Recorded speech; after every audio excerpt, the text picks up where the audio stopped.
Lors d'une tempête interminable, la voiture d'un homme riche et malade est tombée en panne dans une rue inondée. En frappant à la porte d'un petit foyer modeste, il trouva une fillette pauvre qui le regarda sans peur, seulement avec un silence triste. Dans ce foyer silencieux, son cœur trouva une guérison que la science ne pourrait jamais expliquer. Si cette belle histoire de dépassement et d'amour vous a plu, n'oubliez pas de vous abonner à notre chaîne et dites-nous de quelle ville vous nous regardez en continuant. Les gouttes de pluie martelaient impitoyablement le toit de la voiture de luxe. Jean-Michel Reynaud, 52 ans, regardait avec impuissance l'eau qui montait inexorablement autour de son véhicule immobilisé. L'orage qui s'abattait sur la petite ville de Saint-Rémy-de-Provence n'avait rien d'ordinaire. Depuis 3 jours, le ciel déversait sa colère sur cette région habituellement ensoleillée, transformant les ruelles pittoresques en torrents impétueux. Jean-Michel serra contre sa poitrine la photographie qu'il venait de sauver de la boîte à gants. Sa Bentley Continental, symbole de sa réussite financière, n'était plus qu'une carcasse inerte au milieu de la rue inondée. Une douleur aiguë traversa sa poitrine, lui rappelant que sa fortune n'avait pas pu acheter ce qui comptait vraiment, sa santé. Les médecins parisiens avaient été formels. Le cancer qui le rongeait depuis 3 ans progressait inexorablement, ne lui laissant que quelques mois à vivre. Quelle ironie, pensa-t-il en ouvrant péniblement la portière contre la force du courant. L'eau glacée s'infiltra immédiatement dans ses chaussures italiennes faites sur mesure. Son costume Brioni, trempé en quelques secondes, se colla à sa peau comme un linceul prématuré. Il avança avec difficulté, chaque pas lui coûtant un effort considérable. Sa respiration, déjà affaiblie par la maladie, devenait de plus en plus laborieuse dans l'air saturé d'humidité. Dans sa main droite, protégée sous son veston, la photographie en noir et blanc, son seul trésor véritable, restait au sec. Cette image d'un autre temps, d'une autre vie, représentait tout ce qu'il avait fui et tout ce qui, aujourd'hui, lui manquait cruellement. Le hasard, ou peut-être le destin, l'avait ramené dans cette région qu'il avait quittée précipitamment, 12 ans auparavant. Jean-Michel n'était pas revenu à Saint-Rémy-de-Provence depuis cette nuit orageuse, où il avait pris la décision qui allait définir le reste de son existence. Aujourd'hui, sous un ciel tout aussi menaçant, ses pas le menaient vers l'inconnu. Au bout de la rue inondée, une petite maison aux volets bleu lavande se dressait, miraculeusement épargnée par la montée des eaux. Une faible lumière filtrait à travers les rideaux défraîchis. Jean-Michel s'approcha, poussé par l'instinct de survie et la fatigue qui l'accablait. Son cœur battait douloureusement contre sa cage thoracique, comme pour lui rappeler le peu de temps qu'il lui restait. Il frappa à la porte, ses forces l'abandonnant peu à peu. Alors qu'il s'appuyait contre le chambranle pour ne pas s'effondrer, qu'il aperçut à travers la vitre embuée le visage d'une enfant. Une petite fille d'environ 9 ans l'observait avec une curiosité teintée de mélancolie. Ses grands yeux noisettes semblaient porter une sagesse qui dépassait largement son âge. Pendant quelques secondes, leurs regards se croisèrent à travers le verre mouillé, créant un lien invisible que Jean-Michel ne pouvait s'expliquer. La fillette disparut dans les profondeurs de la maison. Quelques instants plus tard, la porte s'ouvrit sur une femme d'une 40aine d'années. Même dans la pénombre, même après toutes ces années, Jean-Michel la reconnut immédiatement. Aurélie Dumas. Son visage avait gardé cette douceur qui l'avait autrefois captivé, mais ses traits portaient désormais les marques de l'épreuve et du temps. « Jean-Michel », murmura-t-elle, son expression passant de la surprise à une froide réserve. Il ouvrit la bouche pour parler, mais aucun son ne sortit. Ses jambes cédèrent sous son poids et il s'effondra en avant.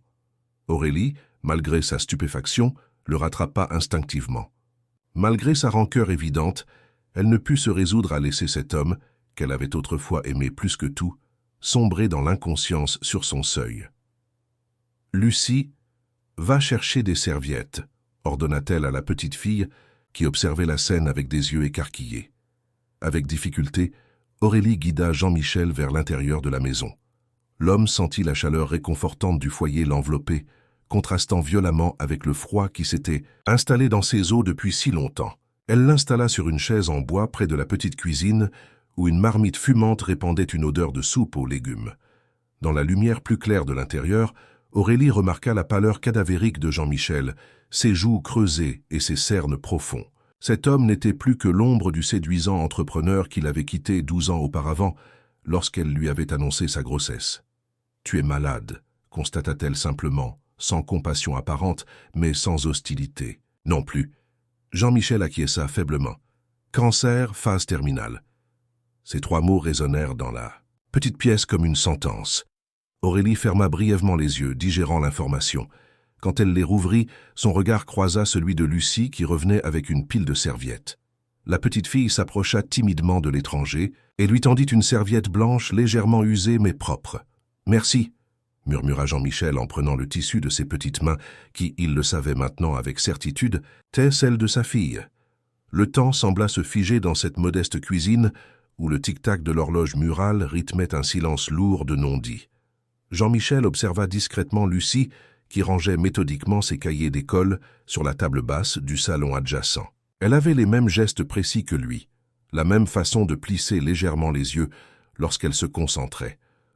Comment avait-il pu abandonner cette partie de lui-même? Dehors, la pluie continuait de tomber sans relâche, créant une barrière liquide entre ce foyer et le reste du monde. Jean-Michel sentit une étrange sensation de paix l'envahir, comme si, après des années d'errance, il était enfin arrivé là où il devait être. Qu'ironie du sort, c'était précisément au moment où la vie le quittait qu'il découvrait ce qui aurait pu la rendre véritablement précieuse. Aurélie s'affairait à la cuisinière, lui tournant ostensiblement le dos.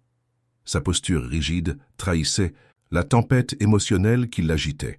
12 années de solitude, de sacrifice et de questions sans réponse se tenaient maintenant entre eux, aussi tangibles que les murs de cette maison. « Je ne resterai que cette nuit », murmura Jean-Michel, conscient qu'il n'avait aucun droit d'imposer sa présence. Juste le temps que l'orage se calme. Aurélie se retourna lentement, une tasse de thé fumant dans les mains. « Tu as toujours su partir quand il le fallait, n'est-ce pas ?» répondit-elle, avec une amertume à peine voilée. La nuit s'installait, progressivement sur Saint-Rémy-de-Provence, enveloppant la petite maison aux volets bleus dans un cocon d'obscurité. Pour Jean-Michel, cette nuit marquait peut-être la fin d'un long voyage, ou peut-être, contre toute attente, le début d'une rédemption qu'il n'osait espérer. Le son de la pluie sur le toit de zinc berçait la maison endormie. Jean-Michel, allongé sur le petit canapé du salon, fixait le plafond écaillé. Le diagnostic des médecins parisiens résonnait encore dans son esprit. 6 mois, peut-être moins. Et pourtant, cette nuit-là, blotti dans cette maison modeste aux murs imprégnés de souvenirs qu'il n'avait pas partagés, il se sentait étrangement vivant. Au petit matin, ce fut le bruit discret de pas légers qui le tira de sa somnolence. Lucie, déjà habillée pour l'école, traversait le salon sur la pointe des pieds. Elle s'arrêta net en voyant que l'étranger était réveillé. « Bonjour », chuchota-t-elle, ses grands yeux scrutant avec curiosité cet homme que sa mère avait accueilli avec tant de réticence la veille. « Bonjour. »« Lucie », répondit Jean-Michel, surpris par la douceur qui imprégnait sa propre voix. « Comment vous connaissez mon prénom ?» demanda la fillette, la tête légèrement inclinée.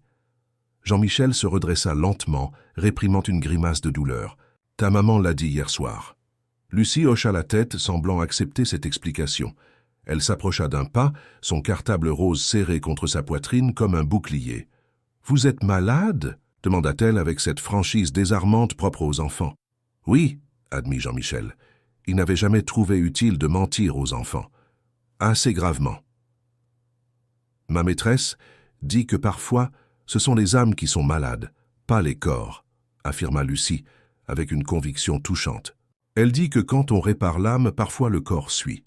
Jean-Michel sentit quelque chose se briser en lui, non pas de douleur, mais comme un barrage cédant sous la pression. Cette sagesse enfantine, énoncée sans prétention dans le salon modeste d'une maison provençale, portait plus de vérité que tous les diagnostics des spécialistes parisiens. Aurélie apparut dans l'encadrement de la porte, les traits tirés par une nuit sans sommeil. « Lucie, Madame Fontaine t'attend pour t'emmener à l'école. » La petite fille acquiesça, jeta un dernier regard curieux à Jean-Michel, puis se dirigea vers la porte. Avant de sortir, elle se retourna. « Vous serez encore là quand je reviendrai ?» Jean-Michel regarda Aurélie, incertain de la réponse à donner. Le visage de cette dernière resta impassible, ne trahissant aucune préférence. « Je ne sais pas », répondit-il finalement. Quand la porte se referma derrière Lucie, un silence pesant s'installa. Aurélie s'affaira dans la cuisine, préparant du café avec des gestes mécaniques qui trahissaient à son malaise. « Je devrais partir », commença Jean-Michel en se levant avec difficulté. « Pour aller où ?» demanda Aurélie sans se retourner. « Ta voiture est toujours sous l'eau et les routes sont impraticables. Les informations locales disent que l'état d'urgence est maintenu pour au moins 2 jours encore. » Elle lui tendit une tasse de café, évitant soigneusement tout contact visuel. « Pourquoi es-tu revenu à Saint-Rémy ?»« Jean-Michel !» Après 12 ans de silence, pourquoi maintenant? Jean-Michel contempla le liquide noir, cherchant dans ses reflets une réponse qu'il n'avait pas. « Je ne savais pas que tu vivais ici. Je venais dire au revoir à la Provence. Avant de... » Il n'acheva pas sa phrase, mais le mot non prononcé flotta entre eux. « Alors c'est vrai, tu es vraiment mourant ?» La voix d'Aurélie tremblait légèrement, trahissant une émotion qu'elle s'efforçait de contenir. Les médecins ont été formels. Le cancer s'est propagé aux poumons et au foie. C'est une question de mois, peut-être de semaines. Aurélie s'assit lentement en face de lui, ses mains serrant convulsivement sa propre tasse. « Et tu es venu en Provence pour mourir, comme les éléphants qui retournent à leur lieu de naissance. » Jean-Michel leva les yeux, surpris par cette analogie. Un fantôme de sourire passa sur ses lèvres. « Toujours aussi direct, Aurélie. La vie m'a appris à ne pas perdre de temps en détours inutiles, » répliqua-t-elle avec une pointe d'amertume. Un nouveau silence s'installa, moins tendu cette fois, comme si les cartes avaient été mises sur table, libérant l'espace pour autre chose que la rancœur. « Elle est magnifique, » dit finalement Jean-Michel. « Lucie, elle a tes yeux. »« Et ton entêtement ?» ajouta Aurélie, un sourire involontaire adoucissant brièvement ses traits. « Elle ne renonce jamais. » Jean-Michel sentit sa gorge se nouer. Comment avait-il pu manquer toutes ces années? Ses premiers pas, ses premiers mots, ces petites victoires quotidiennes qui constituent l'essence même de la vie, par peur de partager l'amour d'Aurélie. Il s'était privé de la plus grande richesse qui soit. « Je suis désolé, » murmura-t-il, sachant parfaitement l'insuffisance de ses mots face à l'ampleur de son abandon. Aurélie se leva brusquement, comme piquée par cette « excuse tardive ». « Des excuses? Après 12 ans? Tu crois que des excuses peuvent réparer ce que tu as brisé? Tu n'étais pas là quand j'ai dû quitter mon emploi parce que je ne pouvais plus payer la nounou. Tu n'étais pas là quand Lucie pleurait la nuit, en demandant pourquoi elle n'avait pas de papa comme les autres enfants. Tu n'étais pas là quand j'ai dû expliquer à une enfant de 5 ans que parfois les gens partent sans dire pourquoi. » Sa voix s'était élevée malgré elle, libérant des années de colère contenue. Jean-Michel encaissa chaque mot comme un coup mérité. « Tu as raison, » admit-il. « Je ne mérite pas ton pardon. Je ne mérite pas de connaître Lucie. Je suis venu en Provence pour affronter mes regrets avant de partir, mais je n'avais pas prévu de te retrouver, de la retrouver. » Une quinte de toux violente l'interrompit, pliant son corps en deux. Aurélie, malgré sa colère, ne put s'empêcher de s'approcher, inquiète. Quand Jean-Michel retira sa main de sa bouche, des traces de sang maculaient sa paume. « Tu dois... c'est voir un médecin, » déclara-t-elle fermement. « Pourquoi faire? Entendre une nouvelle fois que je suis condamnée? Pour ne pas t'effondrer devant Lucie. » La véhémence de sa réponse surprit Aurélie elle-même. Elle ne mérite pas. Cette phrase révélait plus qu'Aurélie ne voulait l'admettre.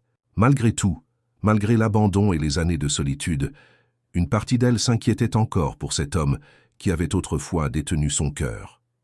Plus tard dans la journée, après que Jean-Michel eut pris une douche et enfilé des vêtements, prêtés par un voisin, Aurélie insista pour l'emmener au cabinet médical du village.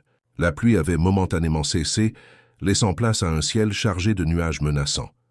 Ils marchèrent côte à côte dans les rues détrempées, évitant soigneusement de se toucher ou de croiser leurs regards. Le docteur Martin, un homme d'une 60aine d'années au visage bienveillant, les reçut immédiatement. Jean-Michel présenta les ordonnances et les comptes rendus des spécialistes parisiens, que, par miracle, il avait gardés dans son portefeuille imperméable. Après un examen approfondi et quelques questions précises, le médecin fronça les sourcils perplexes. Selon ces documents, votre état devrait être bien plus détérioré. Pourtant, malgré une fatigue évidente et ces quintes de toux inquiétantes, certains symptômes semblent s'être atténués. « Que voulez-vous dire ?» demanda Jean-Michel, incrédule. Je ne veux pas vous donner de faux espoirs, précisa le docteur Martin, mais j'aimerais faire des examens complémentaires. Quelque chose ne correspond pas entre ces diagnostics et ce que j'observe aujourd'hui. En quittant le cabinet médical, Jean-Michel marchait comme un homme ivre, non pas de douleur mais de confusion. Était-il possible que les médecins parisiens se soient trompés? Ou était-ce simplement une rémission temporaire avant la rechute finale? « À quoi penses-tu » demanda Aurélie, alors qu'ils approchèrent de la maison. « Je pense que je ne sais plus qui je suis, ni où j'en suis, » répondit honnêtement Jean-Michel. « Pendant des mois, j'ai vécu avec l'idée que mon temps était compté. J'ai mis mes affaires en ordre, j'ai vendu la plupart de mes biens. Et maintenant? Maintenant, tu as peut-être un sursis, compléta doucement Aurélie. La question est, qu'en feras-tu? Cette question resta en suspens, alors qu'ils franchissaient le seuil de la maison. Lucie n'était pas encore rentrée de l'école. Dans le petit salon, la photographie que Jean-Michel avait sauvée de son véhicule était posée sur la table basse. Aurélie la prit délicatement. « Je me souviens de ce jour », murmura-t-elle en contemplant l'image jaunie qui les montrait tous deux, 12 ans plus tôt, sur les bords de la Méditerranée, souriants et insouciants. Les jours suivants s'écoulèrent, dans une étrange routine, comme si le temps s'était suspendu dans cette petite maison aux volets bleus. Jean-Michel occupait toujours le canapé du salon, se levant tôt pour ne pas déranger Aurélie et Lucie dans leur quotidien bien réglé. Chaque matin, il préparait silencieusement le petit déjeuner, disposant sur la table de la cuisine des bols de chocolat chaud pour Lucie et du café noir pour Aurélie. Ce rituel simple lui procurait une satisfaction qu'aucune de ses réussites professionnelles n'avait jamais égalée. Les nouvelles inondations avaient isolé Saint-Rémy de Provence du reste du monde pendant plusieurs jours, rendant impossible toute tentative de départ. Cette contrainte extérieure avait créé un espace-temps particulier, où le passé et le présent semblaient coexister dans une fragile harmonie. Ni Jean-Michel ni Aurélie n'évoquaient l'avenir, comme s'ils craignaient de briser cet équilibre précaire. Une semaine après son arrivée, Jean-Michel se rendit compte que les douleurs qui le tenaillaient depuis des mois s'étaient considérablement atténuées. Sa respiration était moins laborieuse, son appétit revenait progressivement, et même ses nuits étaient moins agitées. Ces améliorations, aussi modestes soient-elles, contrastaient radicalement avec la détérioration constante qu'il avait connue à Paris. « Tu as meilleure mine », observa Aurélie un matin, alors qu'elle le surprenait en train de réparer l'évier qui fuyait depuis des semaines. « On dirait que l'air de la Provence te fait du bien. » Jean-Michel sourit timidement, peu habitué à ces remarques, qui n'étaient ni des reproches ni des accusations. « Je me sens différent, admit-il, comme si quelque chose en moi se réveillait. » Ce qu'il ne dit pas, c'était que ce réveil concernait bien plus que son corps. En observant Lucie faire ses devoirs à la table du salon, en écoutant Aurélie lui raconter ses journées à la petite librairie du village où elle travaillait, Jean-Michel sentait son cœur s'ouvrir à des émotions qu'il avait longtemps réprimées. L'ambition dévorante qui avait guidé toute sa vie s'estompait, laissant place à une forme de plénitude qu'il n'avait jamais connue. Lors de sa deuxième visite chez le docteur Martin, les résultats des examens complémentaires laissèrent Tupikusu, le médecin perplexe. « Je ne m'explique pas ce que je vois », avoua-t-il en comparant les anciennes radiographies avec les nouvelles. La masse tumorale principale semble s'être significativement réduite. Ce n'est pas une rémission complète, mais c'est remarquable. Est-ce que cela signifie que je ne vais pas... Jean-Michel n'acheva pas sa phrase, comme si prononcer les mots pouvait conjurer cette amélioration inattendue. « Je ne peux rien vous promettre », tempéra le docteur Martin. « Mais ce que j'observe est suffisamment inhabituel pour justifier un certain optimisme prudent.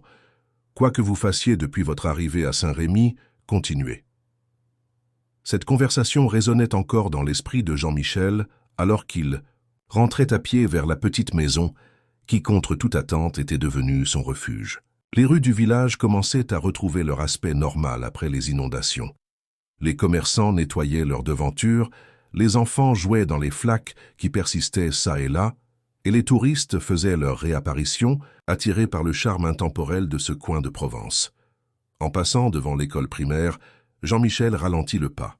La cour de récréation résonnait des cris joyeux des enfants libérés pour la pause déjeuner. Il repéra facilement Lucie, assise seule sur un banc, plongée dans un livre. Cette image le frappa comme une évidence. Sa fille était une solitaire. tout comme lui l'avait été à son âge. Elle semblait préférer la compagnie des mots à celle de ses camarades, s'isolant dans un monde intérieur riche et complexe. Elle passe toutes ses récréations comme ça, dit une voix à côté de lui.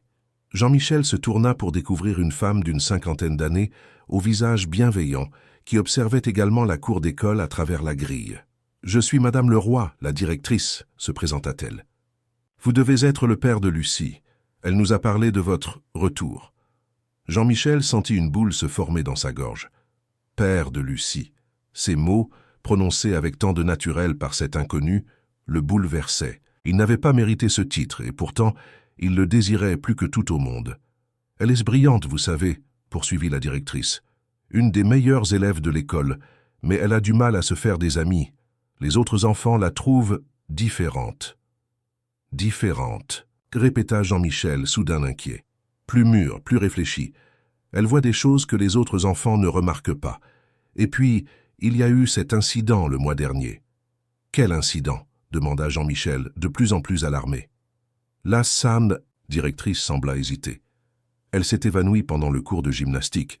Rien de grave, a assuré le médecin, mais depuis, les autres enfants la traitent comme si elle était fragile. Cette révélation troubla profondément Jean-Michel. Pendant qu'il retrouvait mystérieusement des forces, sa fille, elle, semblait s'affaiblir. Cette coïncidence était-elle vraiment le fruit du hasard? De retour à la maison, il trouva Aurélie, en train de préparer le déjeuner. Sans préambule, il lui demanda « Est-ce que Lucie est malade ?» Aurélie se figea, le couteau à légumes en suspens au-dessus de la planche à découper. « Qui t'a parlé de ça ?» La directrice de l'école. Elle m'a dit que Lucie s'était évanouie le mois dernier. Aurélie reposa lentement le couteau, ses épaules s'affaissant légèrement. Ce n'était pas la première fois. Depuis quelques mois, elle se plaint de fatigue, de maux de tête. Le médecin parle d'anémie peut-être, mais les analyses sanguines ne montrent rien de concluant. « Et tu ne m'as rien dit ?» s'étonna Jean-Michel, oubliant momentanément qu'il n'avait aucun droit de lui reprocher son silence. « Te dire quoi, Jean-Michel ?» répliqua Aurélie avec une soudaine âpreté. « Tu débarques après 12 ans d'absence, et tu voudrais que je te confie mes inquiétudes concernant la fille que tu n'as jamais voulu connaître. De quel droit exigerais-tu ma confiance ?» Ces paroles, bien que dures, étaient justes. Jean-Michel le savait. Pourtant, au lieu de la colère qu'il aurait ressentie autrefois face à un tel affront, il n'éprouvait qu'une profonde tristesse. « Tu as raison, » murmura-t-il. « Je n'ai aucun droit. Mais je m'inquiète pour elle, Aurélie. Sincèrement. » Quelque chose dans sa voix, peut-être sa vulnérabilité inhabituelle, sembla toucher Aurélie. « Le docteur Martin veut l'envoyer ?» « À l'hôpital d'Avignon, pour des examens plus approfondis. Mais je n'ai pas les moyens de payer tous ces tests. Et la sécurité sociale ne couvre pas... »« Je paierai, » l'interrompit Jean-Michel sans hésitation. « Je financerai tous les examens nécessaires, les meilleurs spécialistes, tout ce qu'il faudra. » Aurélie le dévisagea longuement, cherchant peut-être dans ses yeux la sincérité de cet engagement. « Pourquoi ferais-tu ça ?»« Parce que c'est ma fille, » répondit simplement Jean-Michel, « et parce que je n'ai pas été là pendant 12 ans. C'est la moindre des choses que je puisse faire maintenant. » Cette conversation marqua un tournant dans leur relation. Sans effacer le passé, elle ouvrait une porte vers un avenir où la rancœur pourrait peut-être céder la place au pardon. Le lendemain, Lucie ne se rendit pas à l'école. Son teint était plus pâle que d'habitude, et des cernes sombres soulignaient ses yeux. Aurélie appela le docteur Martin qui vint l'examiner à domicile. Jean-Michel assista à la consultation, se tenant discrètement en retrait mais absorbant chaque mot, chaque expression du médecin. « Son état s'est aggravé », conclut le docteur après l'examen. « Je vais vous donner une lettre pour le service pédiatrique de l'hôpital d'Avignon. Ils doivent la voir dès demain. » Après le départ du médecin, Jean-Michel s'approcha du lit où Lucie reposait, un livre ouvert posé sur sa couverture. Elle leva vers lui des yeux fatigués mais curieux. « Maman dit que tu vas nous emmener à Avignon demain, » dit-elle d'une voix étonnamment calme pour une enfant de son âge. « Oui, » confirma Jean-Michel en s'asseyant au bord du lit. « Les médecins là-bas ont des machines spéciales pour voir ce qui se passe dans ton corps. »« Tu as peur ?» demanda-t-elle, toujours avec cette franchise désarmante. Jean-Michel fut pris au dépourvu par cette question. Avait-il peur? Bien sûr qu'il avait peur, mais pas pour lui-même. Pour la première fois de sa vie, sa propre survie lui semblait secondaire, comparée à celle de cet être fragile qui le regardait avec tant de confiance. « Un peu, admit-il. Mais tu sais quoi, les grandes personnes aussi ont le droit d'avoir peur parfois. » Lucie hocha solennellement la tête, comme si cette confidence confirmait une théorie qu'elle avait déjà élaborée. Puis, à la surprise de Jean-Michel, elle tendit sa petite main et la posa sur la sienne. « Ne t'inquiète pas, murmura-t-elle, tout ira bien, je le sais. » Cette certitude enfantine, prononcée avec une telle sérénité, ébranla Jean-Michel jusqu'au plus profond de son être. Dans les yeux de cet enfant qu'il commençait à peine à connaître, il voyait une sagesse ancienne, comme si elle comprenait des vérités qui lui échappaient encore. L'hôpital d'Avignon se dressait comme une forteresse blanche dans la lumière matinale. Jean-Michel conduisait la vieille Citroën d'Aurélie, concentrée sur la route encore partiellement inondée par endroits. Dans le rétroviseur, il pouvait voir Lucie, assise à l'arrière, son visage tourné vers le paysage provençal qui défilait. Elle semblait sereine, presque détachée, comme si cette visite à l'hôpital n'était qu'une simple formalité. Aurélie, quant à elle, ne cachait pas son anxiété. Ses doigts tapotaient nerveusement sur son sac à main, et son regard oscillait constamment entre sa fille et la route devant eux. Le silence dans la voiture était chargé d'appréhension. « J'ai appelé mon avocat à Paris, » dit soudain Jean-Michel, brisant ce silence pesant. « J'ai fait transférer une somme conséquente sur un compte à ton nom. Quoi qu'il arrive, Lucie aura les meilleurs soins possibles. » Aurélie le regarda, surprise par cette initiative. « Merci », murmura-t-elle simplement, incapable d'exprimer plus clairement la gratitude qui se mêlait à sa méfiance persistante. L'accueil au service pédiatrique fut rapide et efficace, la lettre du docteur Martin ouvrant toutes les portes. Lucie fut immédiatement prise en charge par une équipe médicale dirigée par le professeur Delorme, une femme d'une 50aine d'années, au regard vif et à la voix posée qui inspirait instantanément confiance. « Nous allons commencer par une série d'examens standards, expliqua-t-elle à Aurélie et Jean-Michel, pendant que Lucie était emmenée par une infirmière. Puis nous procéderons à des tests plus spécifiques. Je vous suggère d'aller prendre un café à la cafétéria de l'hôpital.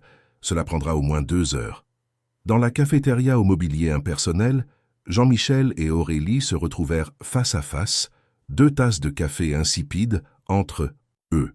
C'était la première fois depuis l'arrivée de Jean-Michel qu'ils se retrouvaient vraiment seuls, sans la présence de Lucie, pour adoucir la tension entre eux. « Il y a quelque chose que je ne t'ai pas dit, » commença Aurélie, ses yeux fixés sur sa tasse. « À propos de Lucie. » Jean-Michel se raidit imperceptiblement, prêt à entendre une révélation qu'il redoutait depuis son arrivée. Peut-être que Lucie n'était pas sa fille, après tout. « Après ton départ, » poursuivit Aurélie, « j'ai traversé une période très sombre. Je me suis isolé, j'ai arrêté de voir mes amis, ma famille. Je passais mes journées à pleurer, incapable de comprendre comment l'homme que j'aimais avait pu m'abandonner au moment où j'avais le plus besoin de lui. » Jean-Michel baissa les yeux, submergé par la honte. Il se rappelait parfaitement cette soirée où Aurélie lui avait annoncé sa grossesse. Il revoyait son visage radieux, plein d'espoir et d'amour, et sa propre réaction, cette panique froide qui l'avait envahi, ce sentiment d'étouffement à l'idée de partager Aurélie avec quelqu'un d'autre, même son propre enfant. « Puis, j'ai rencontré François, » continua Aurélie. « Un homme gentil, patient, il m'a aidé à remonter la pente. Nous avons eu une brève relation, et pendant un temps, j'ai cru que peut-être... » Elle laissa sa phrase en suspens, mais Jean-Michel comprit immédiatement. « Tu ne sais pas qui est le père de Lucie, » acheva-t-il doucement. Aurélie acquiesça, lentement. Les dates correspondaient, il était possible que ce soit lui. Nous n'avons jamais fait de test. François est parti en Australie avant la naissance de Lucie. Une opportunité professionnelle qu'il ne pouvait pas refuser. Nous avons gardé contact pendant quelques mois, puis plus rien. Jean-Michel assimila cette information surpris de constater qu'elle ne provoquait pas en lui la jalousie qu'il aurait ressentie autrefois. Au contraire, il éprouvait une étrange reconnaissance envers cet homme qui avait été présent pour Aurélie quand lui-même avait fui ses responsabilités. « Cela change-t-il quelque chose pour toi ?» demanda Aurélie, une vulnérabilité inhabituelle dans sa voix. Jean-Michel réfléchit un instant avant de répondre avec une sincérité qui le surprit lui-même. « Non. Que Lucie soit biologiquement ma fille ou non, elle fait partie de ma vie maintenant. Si tu me le permets, bien sûr, » ajouta-t-il, conscient qu'il n'avait aucun droit d'imposer sa présence. Une expression indéchiffrable passa sur le visage d'Aurélie, peut-être du soulagement, peut-être de la méfiance face à ce changement radical chez un homme qu'elle avait connu profondément égoïste. Leur conversation fut interrompue par l'arrivée du professeur Delorme, dont l'expression grave fit immédiatement monter en eux une vague d'angoisse. « Nous avons terminé la première série d'examens », annonça-t-elle en s'asseyant à leur table. « Les résultats sont préoccupants. Lucie présente tous les signes d'une anémie sévère, mais nous n'en trouvons pas la cause. Ses organes vitaux, foie, reins, rate, montrent des signes de fatigue anormaux pour une enfant de son âge. C'est comme si son corps s'épuisait de l'intérieur. » Jean-Michel sentit un froid glacial l'envahir. Cette description lui était horriblement familière. C'était exactement ce que les médecins parisiens lui avaient dit à propos de son propre état, quelques mois plus tôt. « Quelles sont les options ?» demanda-t-il, sa voix trahissant son anxiété. « Nous voudrions garder Lucie en observation pendant quelques jours, » répondit le professeur Delorme. « Effectuer d'autres tests, essayer différents traitements. Elle est stable pour le moment, mais son état est suffisamment inquiétant pour justifier une hospitalisation immédiate. » Aurélie porta une main tremblante à ses lèvres, luttant visiblement contre les larmes. Jean-Michel instinctivement posa sa main sur la sienne, un geste de réconfort qui sembla aussi naturel qu'inattendu. « Nous ferons tout ce qu'il faut », affirma-t-il avec une détermination qui contrastait avec le désespoir qui l'étreignait intérieurement. Les jours qui suivirent prirent une étrange qualité onirique. Jean-Michel et Aurélie s'installèrent dans une routine centrée autour des visites à l'hôpital. Ils louèrent une petite chambre dans un hôtel modeste à proximité, se relayant au chevet de Lucie, qui supportait les examens et les traitements avec un courage étonnant. Pendant ce temps, Jean-Michel constata avec perplexité que sa propre santé continuait de s'améliorer de façon spectaculaire. Les douleurs qui le torturaient depuis des mois s'étaient presque entièrement dissipées. Sa respiration était redevenue normale. Son appétit avait repris, et même son teint avait retrouvé des couleurs. Un matin, en se rasant dans la petite salle de bain de l'hôtel, il fut frappé par son reflet dans le miroir.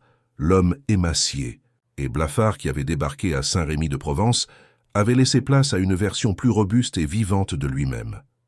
Cette transformation inexplicable, juxtaposée à la détérioration de l'état de Lucie, l'obsédait.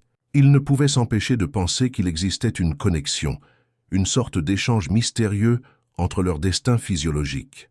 Un soir, alors qu'Aurélie était restée à l'hôpital pour la nuit, Jean-Michel se rendit à la bibliothèque municipale d'Avignon. Guidé par une intuition qu'il ne s'expliquait pas, il commença à rechercher des informations sur les phénomènes de guérison inexpliqués, les transferts d'énergie, les cas médicaux mystérieux. Au bout de plusieurs heures, il tomba sur un article obscur publié dans une revue médicale alternative. L'auteur, un certain docteur Moreau, y décrivait plusieurs cas où des patients en phase terminale avaient connu des rémissions spectaculaires alors que des personnes de leur entourage proche, souvent des enfants, développaient des symptômes similaires à leur maladie initiale. Le docteur Moreau théorisait l'existence d'un phénomène qu'il nommait transfert empathique, une forme de connexion énergétique permettant, dans certaines circonstances exceptionnelles, un déplacement de la maladie d'un corps à un autre. Cette théorie, bien que rejetée par la communauté scientifique conventionnelle, résonnait profondément avec ce que Jean-Michel observait entre Lucie et lui. Et si, d'une manière inexplicable, sa guérison se faisait au prix de la santé de sa fille. À l'hôpital, le 5e jour d'hospitalisation, le professeur Delorme convoqua Jean-Michel et Aurélie dans son bureau. Son expression était encore plus grave que lors de leur première rencontre. « Les derniers résultats sont revenus », annonça-t-elle sans préambule. « L'état de Lucie continue de se détériorer malgré nos efforts. Son système immunitaire s'affaiblit, ses organes montrent des signes d'épuisement accéléré. Nous sommes face à un tableau clinique que je n'ai jamais rencontré auparavant.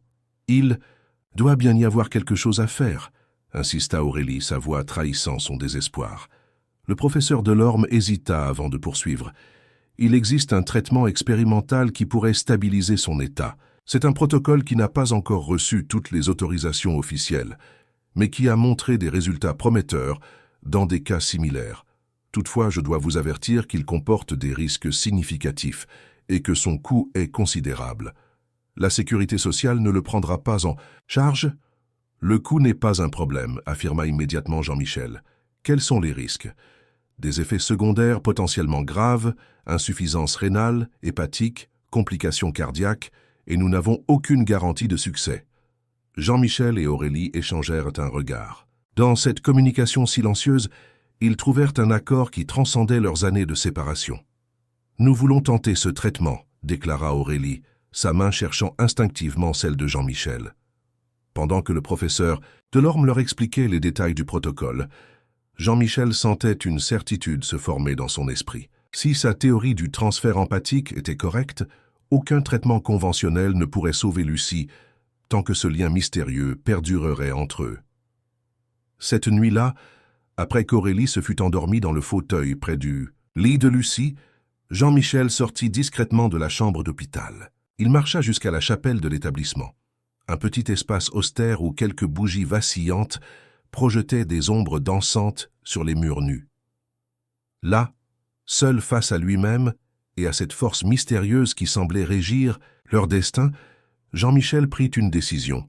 S'il existait vraiment un lien entre sa guérison et la maladie de Lucie, il ferait tout pour inverser ce processus. Sa vie contre celle de sa fille, un échange qu'il était prêt à accepter sans hésitation.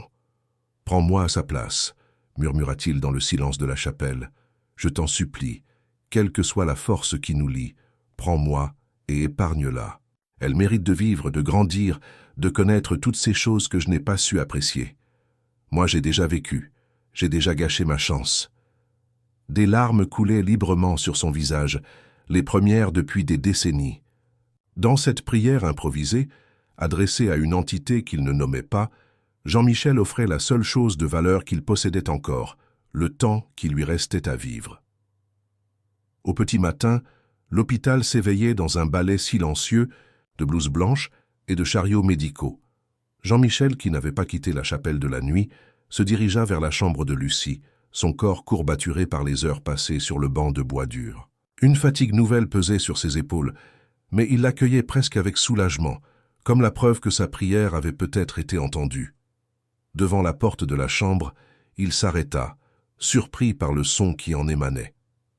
Rire, le rire cristallin de Lucie qu'il n'avait entendu que rarement depuis son arrivée à Saint-Rémy-de-Provence. Poussant doucement la porte, il découvrit une scène qui semblait sortie d'un rêve. Lucie, assise dans son lit, déjeunait avec appétit, ses joues légèrement rosies, tandis qu'Aurélie la regardait avec un mélange d'incrédulité et d'espoir. « Jean-Michel !» s'exclama Lucie en le voyant. « Regarde, j'ai faim ce matin. » Aurélie se tourna vers lui, les yeux brillants de larmes contenues. « Sa fièvre est tombée pendant la nuit, » expliqua-t-elle à voix basse. « Le professeur Delorme est déjà passé. Elle veut refaire des analyses immédiatement. » Jean-Michel s'approcha du lit, observant avec attention le visage de sa fille. Une vitalité nouvelle illuminait ses traits, comme si une lumière intérieure s'était rallumée. Il posa délicatement sa main sur son front, frais, sans trace, de la fièvre qui l'avait consumé ces derniers jours. « Comment te sens-tu » demanda-t-il, la gorge nouée par l'émotion. « Bizarre », répondit Lucie avec cette franchise qui la caractérisait, « comme si j'avais dormi très très longtemps et que je venais juste de me réveiller. J'ai faim tout le temps. » Pendant qu'elle parlait, Jean-Michel sentit une vague de vertige le submerger. Il s'appuya discrètement contre le mur, espérant qu'Aurélie ne remarquerait pas ce moment de faiblesse. Une douleur sourde irradiait dans sa poitrine, une douleur qu'il connaissait bien, qui avait été sa compagne quotidienne pendant des mois avant de s'estomper mystérieusement à Saint-Rémy. Les analyses confirmèrent ce que leur intuition leur avait déjà soufflé. L'état de Lucie s'améliorait de façon spectaculaire. Les marqueurs d'anémie reculaient, ses organes montraient des signes de récupération, et son système immunitaire se renforçait heure après heure. « Je n'ai jamais rien vu de tel », admit le professeur Delorme lors de leur entretien en fin de journée. « C'est comme si son corps avait soudainement trouvé les ressources nécessaires pour combattre ce mal mystérieux. Si cette amélioration se poursuit, Lucie pourra rentrer chez elle d'ici quelques jours. » Jean-Michel accueillit cette nouvelle, avec un mélange de joie et d'appréhension. Pendant que le professeur continuait d'expliquer les précautions à prendre et les suivis nécessaires, il sentit une nouvelle vague de douleur traverser sa poitrine, plus intense cette fois. Il excusa rapidement et se dirigea vers les toilettes, où, à l'abri des regards, il fut pris d'une violente quinte de toux. Lorsqu'il retira sa main de sa bouche, des traces de sang maculaient sa paume, exactement comme lors de ses pires jours à Paris. Le pacte silencieux qu'il avait proposé dans la chapelle semblait avoir été accepté. Sa maladie revenait, permettant à Lucie de guérir. Étrangement, cette réalisation ne provoquait en lui ni peur ni regret, seulement une profonde sérénité. Pour la première fois de sa vie, Jean-Michel Reynaud avait fait un choix totalement désintéressé, et ce choix lui apportait une paix qu'il n'avait jamais connue. 3 jours plus tard, Lucie quitta l'hôpital sous le regard médusé de l'équipe médicale qui parlait à mots couverts de rémissions miraculeuses et de cas d'école. Jean-Michel conduisit la petite famille vers Saint-Rémy-de-Provence, savourant chaque kilomètre de ce trajet qu'il savait peut-être être l'un de ces derniers. La vie reprit son cours dans la petite maison aux volets bleus, mais avec une dynamique subtilement différente. Jean-Michel ne dormait plus sur le canapé du salon. Aurélie lui avait aménagé un petit espace dans l'ancienne buanderie, transformée en chambre modeste. Ce changement symbolisait une évolution dans leur relation, une acceptation tacite de sa présence comme élément permanent et non plus comme visiteur de passage. Conscient que son temps était désormais compté, Jean-Michel entreprit de mettre de l'ordre dans ses affaires avec une énergie fébrile qui contrastait avec l'affaiblissement progressif de son corps. Il contacta son avocat à Paris, rédigeant un nouveau testament qui assurait l'avenir financier d'Aurélie et de Lucie. Il vendit son appartement parisien et ses dernières possessions de valeur, créant un fonds destiné à financer l'éducation de Lucie et à améliorer leur qualité de vie. Parallèlement, il s'investit corps et âme dans la rénovation de la petite maison qui l'avait accueilli. Malgré les douleurs qui revenaient progressivement, il passait ses journées à réparer la toiture qui fuyait, à renforcer les fenêtres branlantes, à repeindre les murs écaillés. Chaque clou planté, chaque couche de peinture appliquée était comme une promesse faite à cette famille qu'il avait abandonnée et qu'il cherchait maintenant à protéger, même après son départ. « Tu n'es pas obligé de faire tout ça », lui dit un jour Aurélie en le trouvant en train de construire une étagère dans la chambre de Lucie. « Je sais », répondit-il simplement, « mais j'en ai besoin. » Ces mots contenaient une vérité que Jean-Michel découvrait peu à peu. Ses travaux manuels, cette reconstruction matérielle de leur foyer, était aussi une reconstruction de lui-même. Chaque amélioration apportée à cette maison modeste était comme une réparation des dégâts qu'il avait causés par son absence. Un soir, alors qu'ils partageaient un dîner simple dans la cuisine, Lucie posa la question qui flottait entre eux depuis des semaines. « Est-ce que tu vas rester avec nous maintenant ?» Le silence qui suivit était chargé d'émotions contradictoires. Jean-Michel croisa le regard d'Aurélie, y cherchant une indication sur la réponse à donner. Ce qu'il y trouva le surprit, non pas la méfiance ou la rancœur qu'il aurait pu attendre, mais une ouverture, une possibilité. « J'aimerais beaucoup rester », répondit-il avec une honnêteté désarmante. « Si ta maman est d'accord. » Aurélie baissa les yeux vers son assiette, semblant peser chaque mot avant de parler. « Les gens changent, Lucie, » dit-elle finalement. « Parfois, ils partent et on pense qu'ils ne reviendront jamais. Puis ils reviennent. Différents, meilleurs peut-être. La question est de savoir si on est prêt à leur donner une seconde chance. »« Et tu es prête ?» demanda Lucie avec cette perspicacité qui la caractérisait. Un léger sourire adoucit les traits d'Aurélie. « Je crois que oui, » murmura-t-elle, regardant Jean-Michel directement pour la première fois depuis longtemps. Non pas comme le fantôme d'un amour perdu, mais comme l'homme qu'il était devenu. Cette conversation marqua le début d'une nouvelle phase dans leur relation. Sans précipitation, avec la prudence de ceux qui ont connu la douleur de la séparation, Jean-Michel et Aurélie commencèrent à reconstruire un lien qui n'était plus celui de leur jeunesse passionnée, mais quelque chose de plus profond, car de plus réfléchi. Ils parlaient longuement le soir après que Lucie se fut endormie, évoquant les années perdues, les chemins qu'ils avaient parcourus séparément, les personnes qu'ils étaient devenus. Jean-Michel lui confiait ses regrets, sa solitude malgré sa réussite professionnelle, ce vide existentiel que tout son argent n'avait jamais pu combler. Aurélie partageait ses luttes de mère célibataire, ses sacrifices, mais aussi la joie immense que Lucie lui avait apportée. Un matin, le facteur apporta une enveloppe qui allait une nouvelle fois bouleverser leur équilibre précaire. Elle contenait les résultats du test de paternité qu'ils avaient demandé à l'hôpital d'Avignon, presque oublié dans le tumulte des événements récents. « Devons-nous l'ouvrir » demanda Aurélie, tenant l'enveloppe, comme si elle contenait une vérité explosive. Jean-Michel regarda par la fenêtre, observant Lucie qui jouait dans le petit jardin qu'ils avaient commencé à aménager ensemble. Elle avait planté des tournesols, insistant sur le fait que ces fleurs qui suivaient toujours le soleil étaient des fleurs optimistes. « Est-ce que ça changerait quelque chose pour toi » demanda-t-il finalement. Aurélie réfléchit un instant. « Non, » admit-elle, « pas maintenant, pas après tout ce qui s'est passé. » D'un commun accord, ils décidèrent de ne pas ouvrir l'enveloppe. La vérité biologique semblait soudain moins importante que la vérité de leur cœur. Jean-Michel était le père de Lucie, non pas nécessairement par le sang, mais par le choix qu'il avait fait de revenir, de rester, de l'aimer sans condition. Cette décision sembla libérer quelque chose en eux. Ce soir-là, pour la première fois depuis son retour, Jean-Michel prit la main d'Aurélie dans la sienne. Un geste simple mais chargé de promesses. Elle ne la retira pas. Les semaines passèrent, rythmées par la routine réconfortante qu'ils avaient établie. Lucie reprit l'école, son état de santé s'améliorant de jour en jour, jusqu'à ce que sa maladie mystérieuse ne soit plus qu'un mauvais souvenir. Jean-Michel, quant à lui, luttait silencieusement contre le retour insidieux de son cancer, dissimulant ses douleurs et sa fatigue croissante derrière un sourire qui ne quittait plus son visage. Un projet occupait désormais toutes ses pensées. La création d'un fonds anonyme pour rénover l'école de Lucie, qui tombait en décrépitude malgré les efforts dévoués de son personnel. Il rencontra secrètement la directrice.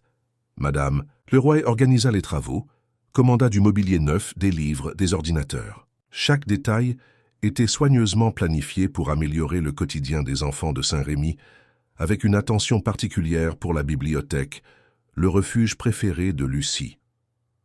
L'automne avait déployé son manteau de couleurs chaudes sur la Provence. Les platanes qui bordèrent les routes perdèrent leurs feuilles dorées, créant des tapis craquants sous les pas. Dans la petite maison aux volets bleus, la vie suivait son cours, tissant jour après jour de nouveaux fils entre ses habitants. Jean-Michel avait achevé la plupart des rénovations essentielles. La toiture ne fuyait plus. Les fenêtres étaient calfeutrées pour l'hiver approchant, et le petit jardin avait été nettoyé, prêt à sommeiller jusqu'au printemps.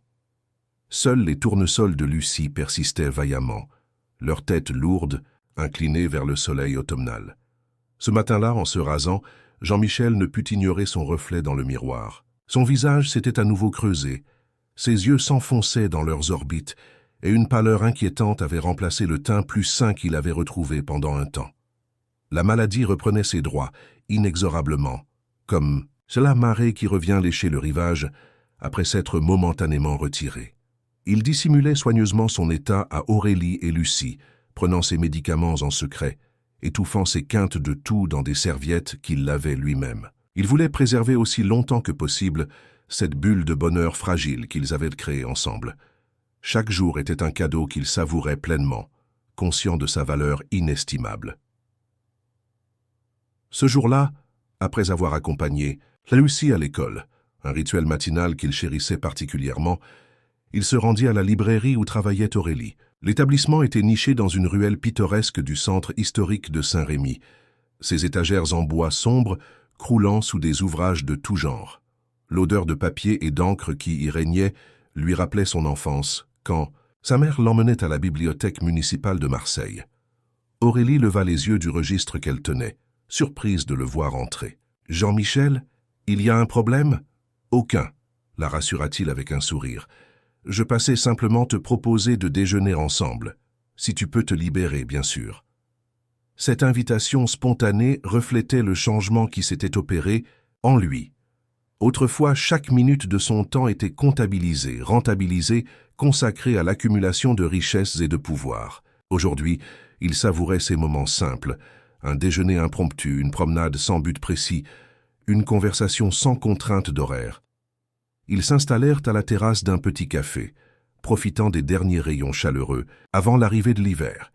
Aurélie lui parlait de ses projets pour la librairie, de son idée d'organiser des lectures pour enfants le mercredi après-midi, de son envie de créer un espace dédié aux auteurs locaux. Jean-Michel l'écoutait attentivement, admirant cette femme qui, malgré les épreuves, avait construit une vie riche de sens et de projets. « Tu te souviens de notre première rencontre ?» demanda-t-il soudain, interrompant doucement son flot. De paroles. Aurélie sourit, surprise par cette question inattendue. « Bien sûr, la galerie d'art à Aix. Tu étais venue acheter un tableau pour ton nouveau bureau parisien. Et toi, tu étais la jeune conservatrice qui m'a expliqué pourquoi. L'œuvre que je voulais était totalement surestimée. » compléta Jean-Michel avec un rire léger. « Tu m'as fait économiser une fortune ce jour-là. »« Tu étais furieux, » se rappela Aurélie. « Tu pensais que je te prenais pour un provincial inculte. J'étais surtout impressionné. Personne n'avait jamais osé me contredire aussi franchement. Ce souvenir partagé créa entre eux un moment de complicité, comme un pont jeté par-dessus les années de séparation. Jean-Michel hésita, puis posa délicatement sa main sur celle d'Aurélie. « Je regrette chaque jour de ne pas avoir su apprécier ce que nous avions, » murmura-t-il. « De m'être enfui quand tu m'as annoncé ta grossesse. J'étais terrifié à l'idée de partager ton amour avec quelqu'un d'autre, même notre enfant. C'était égoïste, immature. Si je pouvais revenir en arrière, on ne peut pas changer. » Le passé, Jean-Michel, l'interrompit doucement Aurélie. Seulement l'accepter et construire à partir de là. Ces paroles, dénuées d'amertume, reflétaient la sagesse qu'elle avait acquise au fil des années. Jean-Michel sentit une vague d'émotion le submerger. Non pas la nostalgie d'un amour perdu, mais la gratitude pour cette seconde chance qui lui était offerte, même si elle devait être brève. Sur le chemin du retour, ils passèrent devant l'école primaire. Les travaux de rénovation, financés anonymement par Jean-Michel, avançaient bon train. La façade avait retrouvé sa couleur d'origine, les vitres cassées avaient été remplacées, et dans la cour, de nouveaux équipements attendaient les enfants. « C'est incroyable ce qu'ils ont accompli en si peu de temps », commenta Aurélie en observant les ouvriers s'affairer sur les échafaudages. « Le mystérieux bienfaiteur doit être très généreux. » Jean-Michel sourit discrètement, savourant le plaisir simple de cet acte anonyme. « Les enfants méritent le meilleur », répondit-il simplement. De retour à la maison, ils trouvèrent une lettre de l'hôpital d'Avignon dans la boîte aux lettres. Elle concernait le suivi médical de Lucie, dont la prochaine visite de contrôle était prévue la semaine suivante. Cette simple enveloppe ramena Jean-Michel à la réalité de leur situation. Malgré l'amélioration spectaculaire de l'état de Lucie, les médecins tenaient à maintenir une surveillance régulière, perplexes face à ce cas qui défiait leur compréhension. Cette lettre fit ressurgir en lui une question qu'il avait momentanément mise de côté. Combien de temps lui restait-il avant que son propre état ne se détériore au point de ne plus pouvoir le dissimuler? Avant que le pacte silencieux qu'il avait conclu dans la chapelle de l'hôpital ne réclame son dû complet. Ce soir-là, après le dîner, alors que Lucie faisait ses devoirs à la table du salon, Jean-Michel sentit une douleur fulgurante traverser sa poitrine. Il s'excusa rapidement et se réfugia dans sa petite chambre, où il s'effondra sur son lit, le souffle court, une sueur froide perlant sur son front. Pendant de longues minutes, il lutta contre la souffrance, mordant son oreiller pour ne pas laisser échapper un gémissement qui aurait alerté Aurélie ou Lucie. Quand la crise s'apaisa enfin, il resta allongé, épuisé, fixant le plafond où dansaient les ombres projetées par sa lampe de chevet. Une certitude s'imposait à lui, il devait consulter le docteur Martin.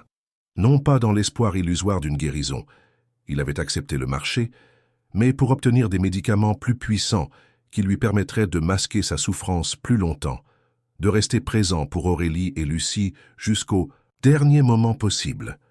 Le lendemain, il profita de l'absence d'Aurélie, partit y faire des courses, pour se rendre au cabinet médical. Le docteur Martin l'accueillit avec un sourire qui se figea en voyant son état. « Monsieur Reynaud », murmura-t-il, visiblement choqué par sa détérioration rapide. « Que s'est-il passé? Vous sembliez sur la voie de la guérison lors de notre dernière rencontre. » Jean-Michel lui expliqua brièvement que les symptômes étaient revenus après l'hospitalisation de Lucie, omettant délibérément sa théorie du transfert empathique. Il craignait que le médecin ne la juge trop fantaisiste, trop éloignée de la science conventionnelle. Après un examen approfondi et l'étude des résultats des dernières analyses parisiennes, le docteur Martin secoua tristement la tête. « Je ne vous cacherai pas que la situation est préoccupante. Le cancer semble s'être réactivé avec une Agressivité accrue, sans traitement immédiat. Combien de temps? Interrompit Jean-Michel, préférant la brutale vérité aux euphémismes médicaux. Le médecin hésita. Difficile à dire avec précision. Quelques semaines, peut-être? 2 mois dans le meilleur des cas. Mais il existe des protocoles expérimentaux qui pourraient... Je ne souhaite pas de traitement curatif, l'interrompit à nouveau Jean-Michel avec une fermeté qui surprit le praticien. Seulement quelque chose pour atténuer la douleur et me permettre de fonctionner normalement aussi longtemps que possible. Je veux profiter du temps qu'il me reste, pas le passer dans un hôpital. Le docteur Martin le dévisagea longuement, comme s'il tentait de percer le mystère de cet homme qui refusait de se battre pour sa propre survie. « Vous êtes sûr de votre décision?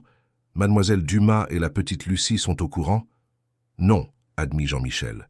« Et j'aimerais que cela reste ainsi pour le moment. Je leur parlerai quand ce sera nécessaire. » En quittant le cabinet avec une ordonnance pour des antalgiques puissants, Jean-Michel se sentait étrangement apaisé. La confrontation avec sa propre fin prochaine, loin de l'effrayer, lui donnait une clarté d'esprit nouvelle.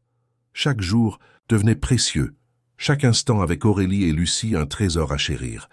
Sur le chemin du retour, il s'arrêta dans une bijouterie du centre-ville. Il y choisit 2 pendentifs identiques en forme de soleil, un pour Aurélie, un pour Lucie. Un symbole des tournesols qu'ils avaient plantés ensemble, de cette lumière qu'elles avaient apportée dans sa vie. Le soir, après le dîner, alors qu'ils étaient tous 3 installés dans le salon, Lucie dessinant, Aurélie lisant, Jean-Michel contemplant simplement ce tableau familial, la petite fille leva soudain les yeux de son cahier. « Est-ce qu'on peut faire un test ?» demanda-t-elle avec cette abrupte sincérité qui la caractérisait. « Un test ?» répéta Aurélie intriguée. « Pour savoir si Jean-Michel est vraiment mon papa. » Un silence lourd s'abattit sur la pièce. Jean-Michel et Aurélie échangèrent un regard pris au dépourvu par cette demande inattendue. « Nous avons déjà fait ce test, ma chérie, » expliqua doucement Aurélie. « À l'hôpital d'Avignon, tu te souviens. Mais vous n'avez jamais ouvert l'enveloppe, » rétorqua Lucie avec une logique imparable. « Je l'ai vu sur ton bureau, maman. Vous avez peur de savoir ?» Jean-Michel s'agenouilla devant Lucie, plongeant son regard dans le sien. « Ce n'est pas de la peur, Lucie, c'est que, parfois, les liens les plus importants ne sont pas ceux du sang. Ce qui compte, c'est ce qu'on ressent, ce qu'on choisit. »« Alors tu me choisis comme ta fille ?» demanda-t-elle, ses grands yeux fixés sur lui avec une intensité troublante. « Oui, » répondit Jean-Michel sans hésitation, « je te choisis, tous les jours, et je continuerai de te choisir, quoi qu'il arrive. » Lucie sembla méditer ces paroles, son jeune visage empreint d'une gravité étonnante pour son âge. Puis, avec la simplicité désarmante des enfants, elle déclara « Alors ça me suffit. Je te choisis aussi comme mon papa. » Cette conversation, d'une simplicité trompeuse, scella quelque chose entre eux. Un pacte différent de celui que Jean-Michel avait conclu dans la chapelle de l'hôpital. Un pacte d'amour inconditionnel qui transcendait les liens biologiques. Décembre avait enveloppé Saint-Rémy de Provence dans son manteau hivernal. Les oliviers centenaires se détachaient sur le ciel pâle, leurs feuilles argentées frémissant sous les assauts du Mistral. Dans la petite maison aux volets bleus, la vie s'était organisée autour d'une nouvelle normalité. Une normalité que Jean-Michel savourait chaque jour davantage, conscient de sa fragilité. La rénovation de l'école avait été achevée juste avant les premières gelées. La cérémonie d'inauguration à laquelle Jean-Michel avait assisté discrètement au fond de la salle avait été un moment de fierté pure. Voir les visages émerveillés des enfants découvrant leur nouvelle bibliothèque, les ordinateurs flambant neufs, les bureaux confortables, valaient tous les trésors du monde. Lucie, ignorant toujours l'identité du mystérieux bienfaiteur, lui avait raconté avec enthousiasme chaque détail, chaque amélioration, sans se douter qu'il en connaissait déjà les moindres aspects. Ce matin-là, alors que Lucie était à l'école et qu'Aurélie travaillait à la librairie, Jean-Michel s'installa à la petite table de la cuisine. Il sortit de sa poche l'enveloppe contenant les résultats du test de paternité. Cette enveloppe qu'ils avaient décidé ensemble de ne pas ouvrir. Pendant de longues minutes, il la contempla, pesant le pour et le contre. Finalement, avec une détermination tranquille, il la déchira en petits morceaux qu'il jeta dans la poubelle. Peu importait ce que disait ce test, Lucie était sa fille, par le cœur, par le choix, par cet amour. Inconditionnel qui avait transformé sa vie. Aucun document, aucune analyse ne pourrait jamais renforcer ou diminuer ce lien. Les médicaments prescrits par le docteur Martin lui permettaient de maintenir une façade de normalité malgré la progression inexorable de la maladie. Il avait appris à gérer ses crises de douleur, à dissimuler sa fatigue croissante, à préserver Aurélie et Lucie de l'angoisse qu'aurait provoqué la révélation de son état. Chaque jour était un cadeau qu'il déballait avec une gratitude infinie. L'après-midi, il se rendit à l'école pour assister à la représentation de fin d'année. Lucie devait y lire une rédaction sur le thème « La personne que j'admire le plus ». Jean-Michel s'installa au fond de la salle, comme à son habitude, préférant l'anonymat à l'attention. Quand vint le tour de Lucie, elle monta sur l'estrade, avec une assurance surprenante pour une enfant habituellement si réservée. Elle déplia soigneusement sa feuille et commença à lire d'une voix claire qui porta jusqu'au dernier rang. « La personne que j'admire le plus est mon père », commença-t-elle, provoquant un murmure surpris dans l'assistance qui connaissait l'histoire de la petite famille. Pas parce qu'il a toujours été là, il ne l'a pas été. Pas parce qu'il est parfait, personne ne l'est. Je l'admire parce qu'il est revenu quand tout semblait perdu, comme la pluie qui revient après une longue sécheresse. Jean-Michel sentit sa gorge se nouer, les yeux soudain embués. Dans son coin discret, il pouvait voir Aurélie, assise au et à premier rang, essuyer furtivement une larme. Mon père m'a appris que les erreurs ne définissent pas une personne. Ce qui compte, c'est la volonté de réparer, de reconstruire, même quand on croit qu'il est trop tard. Il m'a montré que l'amour n'est pas quelque chose qu'on reçoit passivement, mais un choix qu'on fait chaque jour, comme les tournesols que nous avons plantés ensemble, qui choisissent chaque matin de se tourner vers la lumière. Le parallèle avec les tournesols, ces fleurs qu'ils avaient plantées ensemble et qui symbolisaient tant pour eux, toucha Jean-Michel au plus profond de son être. Cette sagesse, cette capacité à percevoir l'essence des choses au-delà des apparences, était un don rare que possédait Lucie. Certains pourraient en dire qu'il est arrivé tard dans ma vie, mais comme dit ma maîtresse, mieux vaut tard que jamais. Et parfois, ce qui arrive tard est encore plus précieux, parce qu'on a appris à l'attendre, à le désirer vraiment. Quand Lucie termina sa lecture, la salle entière se leva pour l'applaudir.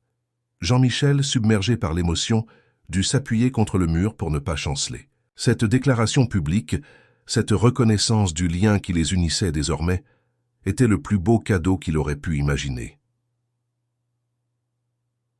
À la sortie de l'école, alors que les familles se dispersaient dans le froid vif de décembre, Lucie courut vers lui, brandissant fièrement sa rédaction notée d'un A+. « Tu as aimé » demanda-t-elle, ses yeux brillants d'espoir. Pour toute réponse, Jean-Michel l'étreignit tendrement, incapable de prononcer un mot tant l'émotion nouait sa gorge. Par-dessus l'épaule de Lucie, son regard croisa celui d'Aurélie qui les observait, avec un mélange de tendresse et de mélancolie.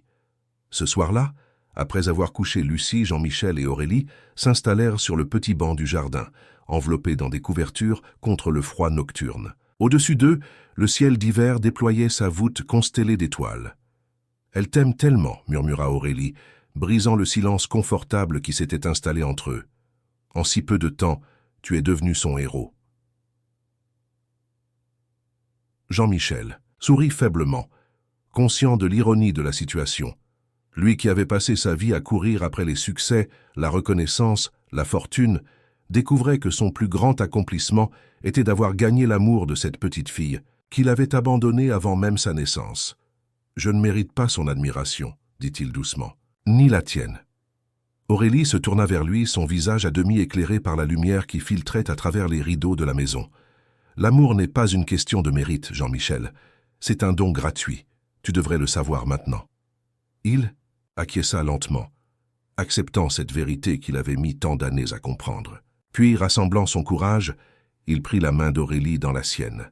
« Il y a quelque chose que je dois te dire, » commença-t-il, sa voix à peine plus forte qu'un murmure. « Quelque chose que je te cache depuis des semaines. » Aurélie se raidit imperceptiblement, comme si elle pressentait la gravité de ce qui allait suivre.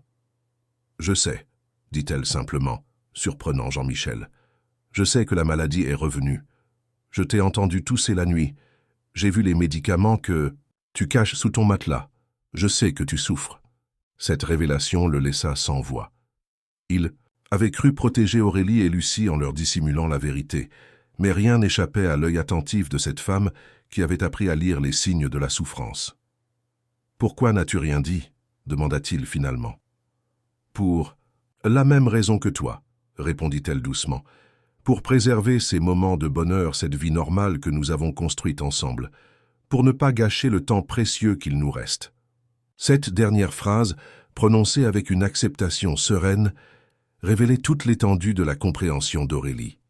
Elle ne se berçait pas d'illusions, ne se raccrochait pas à de faux espoirs. Elle avait choisi, en pleine conscience, de vivre pleinement chaque jour qui leur était accordé. « J'ai fait des recherches, » continua-t-elle, sa voix légèrement tremblante, « sur cette coïncidence étrange entre ta guérison temporaire et la maladie de Lucie, sur ta rechute qui a coïncidé avec son rétablissement. J'ai trouvé cet article du docteur Moreau sur le transfert empathique. » Jean-Michel serra sa main plus fort, bouleversé par cette révélation. « Tu y crois ?» demanda-t-il, incertain de vouloir connaître la réponse.